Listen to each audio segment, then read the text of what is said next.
Today I'm going to show you how I easily fill in my brows for a natural finish. Let's just start off with a little bit of basic eyebrow shaping. It looks more complicated than it is. The start point, you just want to use the dimple of your nose. For the end, use your nose again and the edge of your eye. And then for your arch, you can use your nose through your iris, or you can use the edge of your iris when you're looking straight on in a mirror. Use this as a general guide, and let's get started.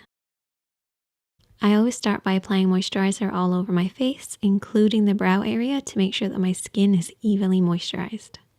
Moisturizer actually gives your product something to hold on to, so it's a very important step, no matter what makeup you're applying. I then apply a sheer layer of foundation or concealer, and I actually blend this over the brow area.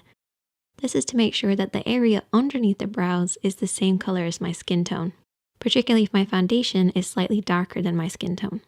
So I like to start off by just brushing foundation in this general area using a very small amount and buffing this in. For the perfect eyebrow products, I like to just mix up some gel with an eyeshadow, and I mix the two of them up onto a palette, and I simply mix up the right eyeshadow color to work with my hair at that time, whether I need to go darker or lighter. Taking a little bit of the mixture on a spoolie, clear mascara wand, I then just brush this through my brows to kind of create the shape that I want to form, usually brushing upwards and outwards. Taking our mixture onto an angled brush, I like to very slightly glide and wipe this down onto the palette to make sure my brush is nice and sharp. And I do this regularly throughout the application. It gives you a lot more control over the actual brush itself.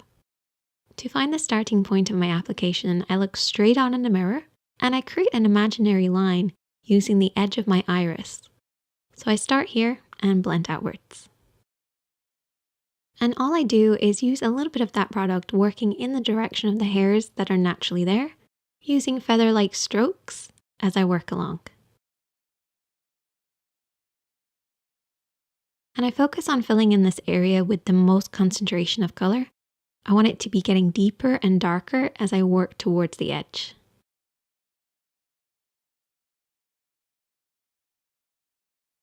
For the inner portion of the brows, I do things a little differently. I use very light strokes working in the direction of the hair growth, using less product this time and not being as dark.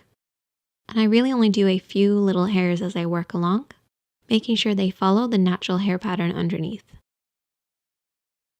I then turn the brush slightly on its side, and I use this to catch and coat any of the natural hairs that are there. This will just slightly tint them with the gel.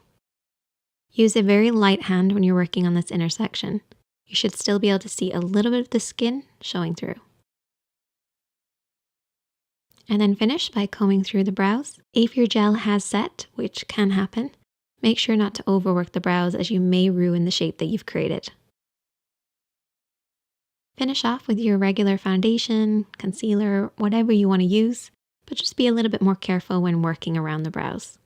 And when using powder, make sure your brows have set, otherwise the gel will hold on to it. And there you go, that is how I simply fill in my eyebrows. If you enjoyed this video, give it a thumbs up, check out the other videos on the screen, and hit that subscribe button if you're new. You've been watching The Makeup Chair, and I'll see you in the next one.